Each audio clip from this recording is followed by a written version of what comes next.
Hello students.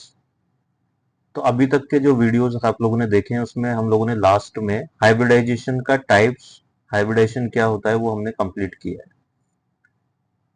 आज हम लोग देखेंगे केमिकल बॉन्ड किस तरीके से फॉर्म होता है। तो जनरली जो ऑर्गेनिक केमिस्ट्री के पर्सपेक्टिव से हम इंटरेस्टेड हैं वो हम इंटरेस्टेड है कोवेलेंट बॉन्ड फॉर्मेशन में। तो बेसिकली हम लोग पढ़ने वाले हैं कोवेलेंट बॉन्ड कैसे फॉर्म होता है। ठीक है। तो जो वैलेंसी बॉन्ड थ्योरी है,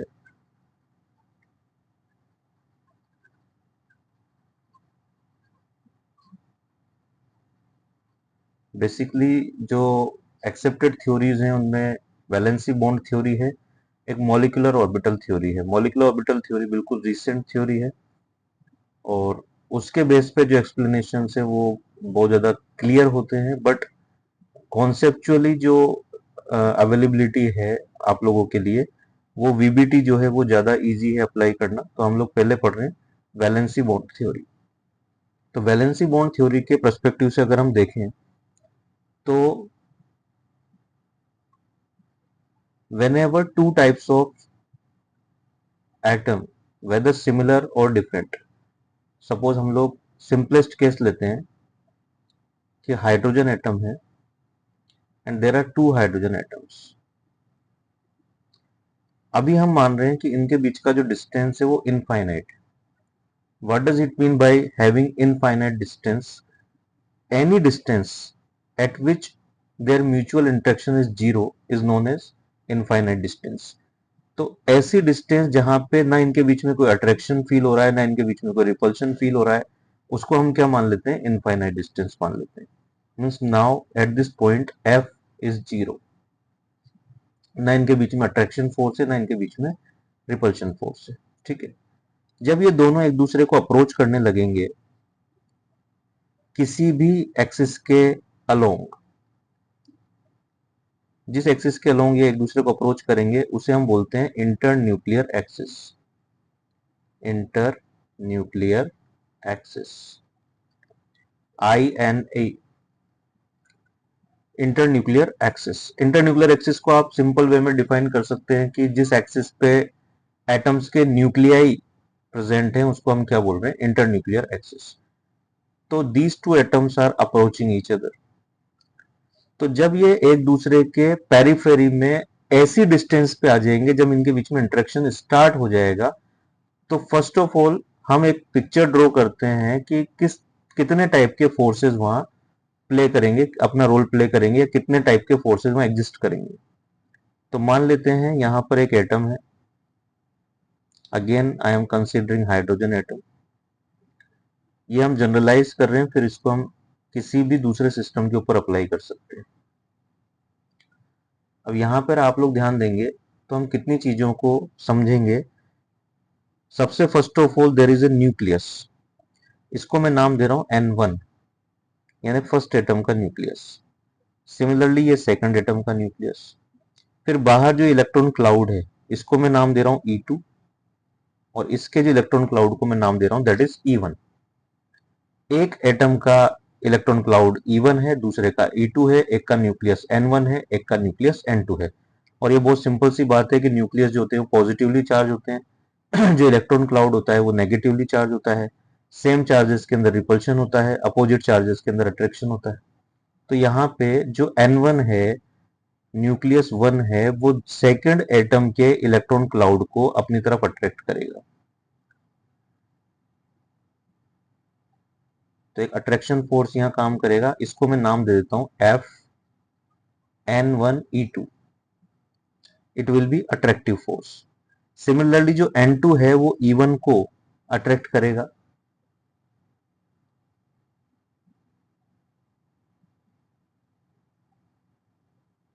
इसको मैं नाम देता हूं FN2E1। So there are two attraction forces,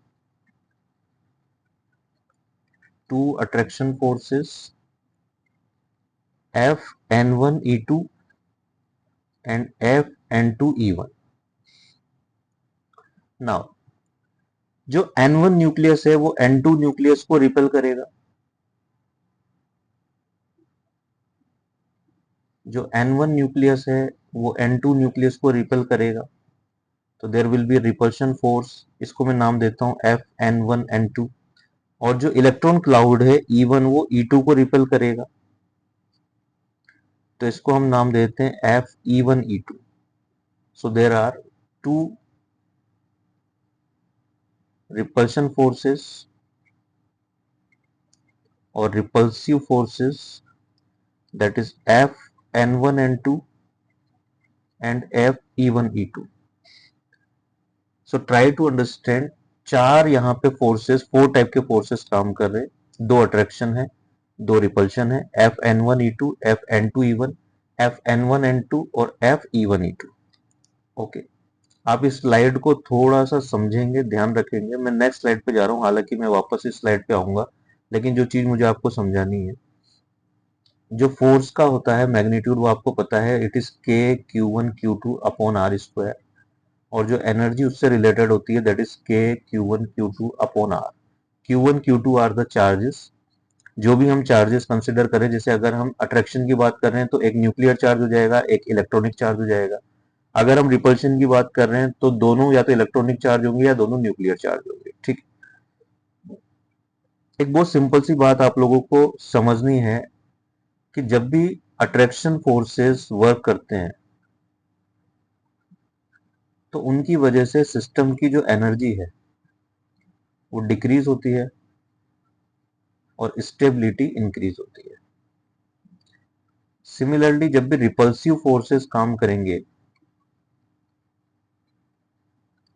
तो एनर्जी जो है वो इंक्रीज होगी और स्टेबिलिटी जो है वो डिक्रीज होगी।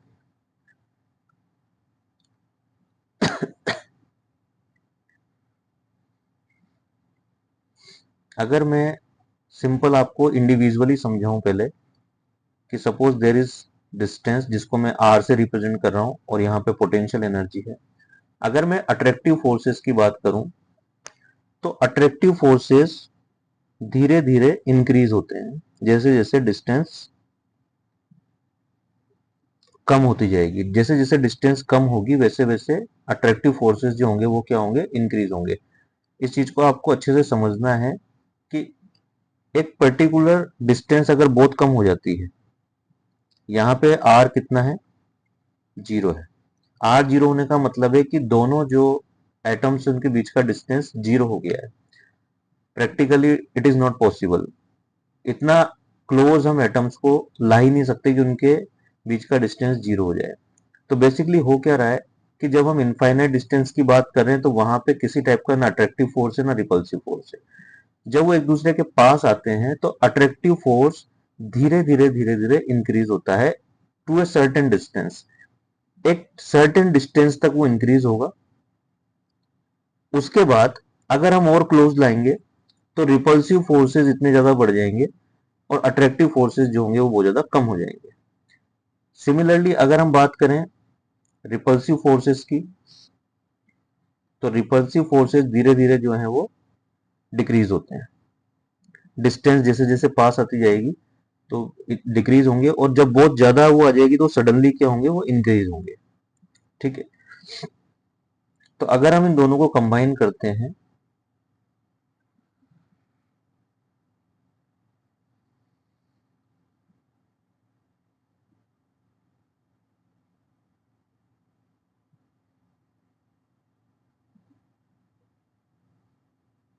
तो कुछ इस तरीके का ग्राफ हमें देखने को मिलता है।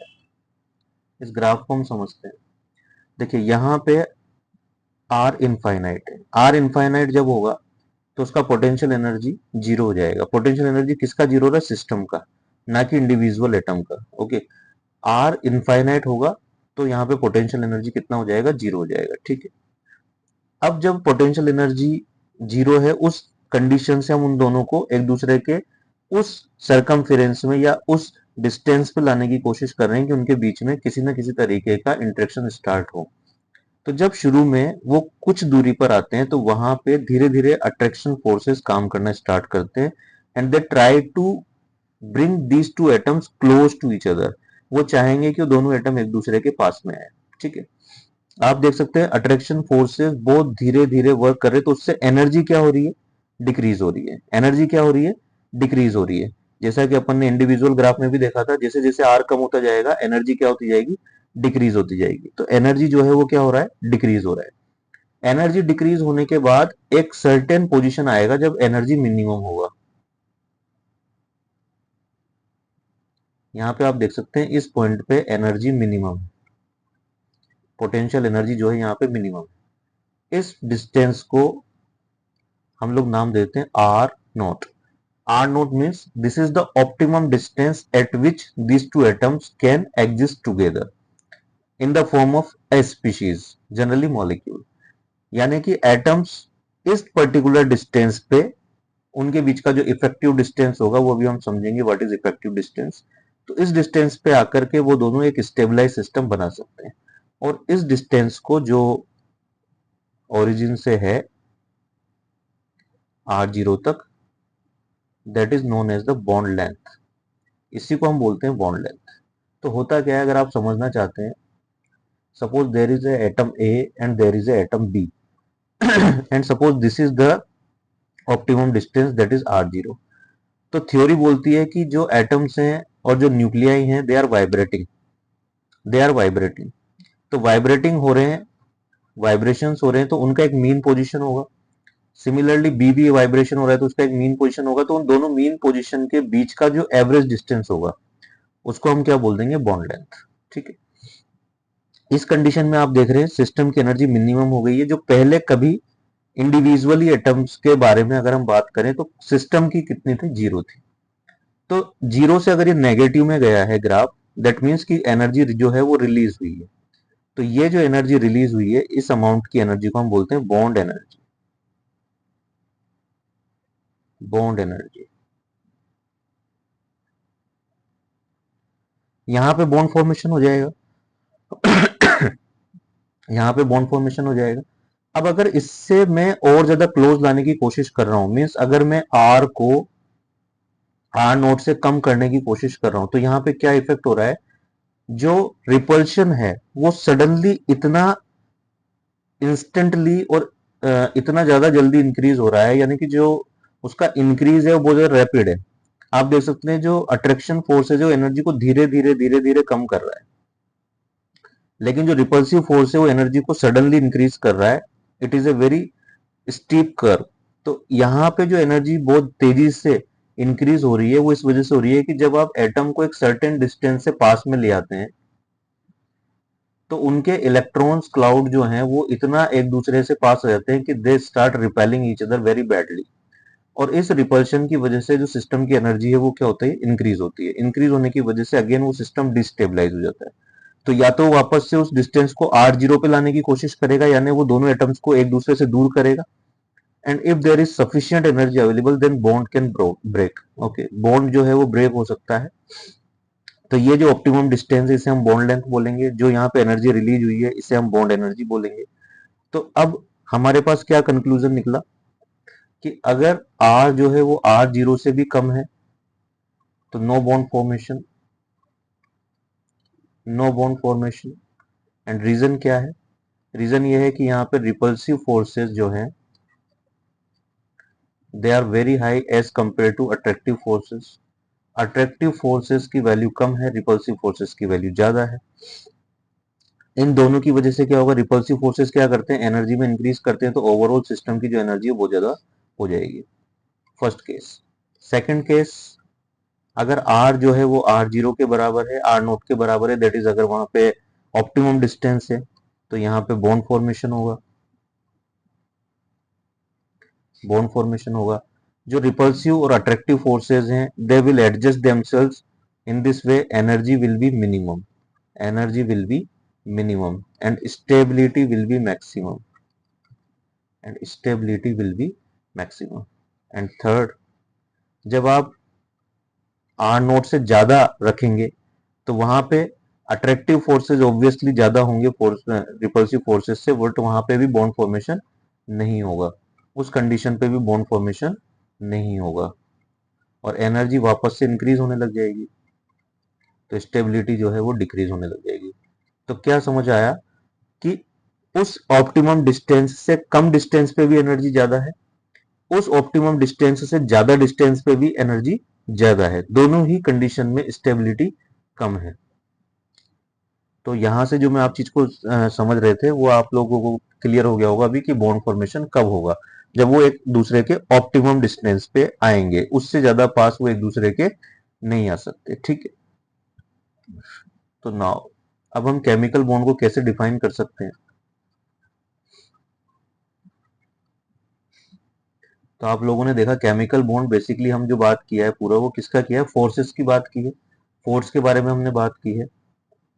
तो केमिकल बॉन्ड को हम क्या डिफाइन कर सकते हैं, it is a it is a force of attraction between two atoms। अभी हम बहुत सिंपल वे में बात करें इसलिए हम एक केमिकल बॉन्ड को डिफाइन करें, तो chemical bond between two atoms, okay. So attraction between two atoms such that such that it is able to